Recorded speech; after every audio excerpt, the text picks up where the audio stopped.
Just kilometers from Canada's Parliament building, a group called FFC Ottawa bombed this royal bank. In a statement, they used words such as stolen Indigenous lands, reminding everyone that the land the 2010 Olympic Games were held on were never ceded to British Columbia. Its declarations connected corporate masters and resource exploitation to the detriment of Aboriginal peoples, and offered support to the resistance of the trampling of Indigenous rights. The images of the bombing in the statement were the lead story across news outlets around the world. Were we witnessing a new form of Indigenous resistance? Or were an anarchist group using Indigenous rights as a backdrop to justify their actions?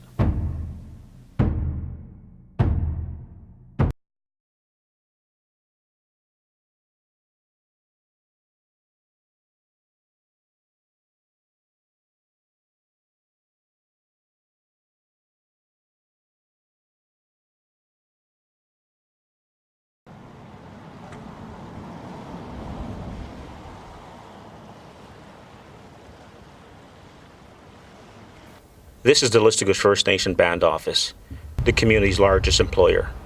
Every 2 years an election is held to decide who will be chief and council, and every 2 years the community is divided along family lines. Remember the figure 9, that's all we had to patrol? Billy Moffat is the police chief. In my early 20s, I was an auxiliary police officer. We patrolled together. It used to take us, 5 minutes? Now it takes about a good hour to patrol every street. That's one round. That's changed a lot. Station up.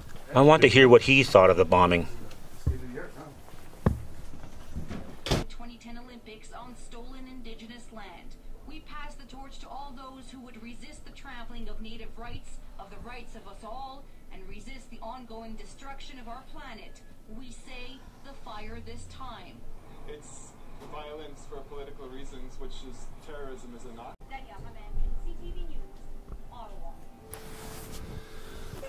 Seems like they're trying to jump on the native bandwagon, eh? Make it a native thing, but it's not. Either that or trying to drag us down to a terrorist level. Yeah, and sadly, there's that small percentage that might jump on the bandwagon, like she was saying. But as a First Nation initiative, the answer is no. They're just trying to use us, kind of stir the pot, maybe down in Caledonia, down in Ganawagi, or to the hot spots of Canada. But I don't think they'll jump at it.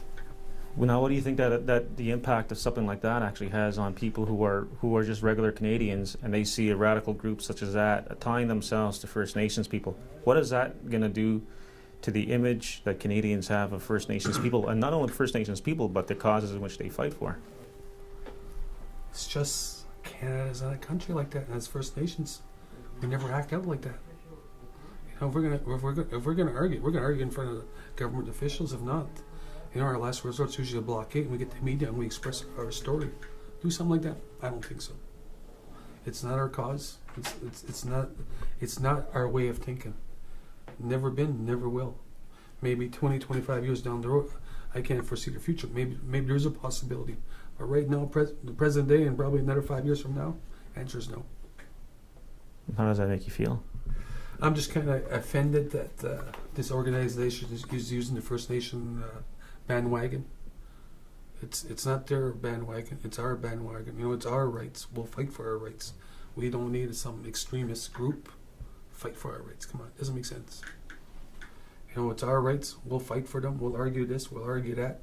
And I'm sure this is right across the country. But when you get this extremist group kind of dictate, no. We didn't ask for your support. We don't need your support. If we're gonna ask for support, we're gonna do it the proper way. We're gonna argue. We're gonna lobby. We're gonna lobby either at the Quebec legislation or in Parliament Hill.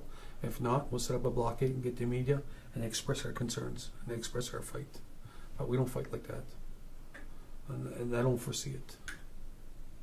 We always fought for issues, and we'll fight for issues. But destroying property like that, no. Luckily nobody got hurt. I think it was about 3:30 in the morning.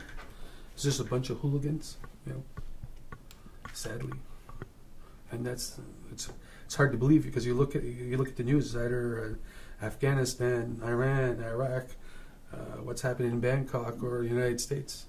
First time you see it in Canada in a long time. Just days after, 3 men were arrested in connection to the bombing. Roger Clement, age 58, a retired public servant. Matthew Morgan Brown, a known activist. And Claude Harridge, age 50. Given their much publicized statement tied their actions directly to Indigenous causes, did it matter the men were not Indigenous? Can the bombing and the accompanying statement cause untold damage to the relationship between Canadians and its Indigenous peoples? Perhaps more than that, what is the relationship between Canada and its Indigenous peoples? How do we talk about each other? What do we say behind closed doors? I returned to my community for the first time in 20 years to run for chief, to participate in the electoral process, and to perhaps start an exchange between Canada and its Indigenous peoples, so that we could give a voice to what we say behind closed doors, what we say about each other. Because this issue affects all of us, this is the psychology of being me and you.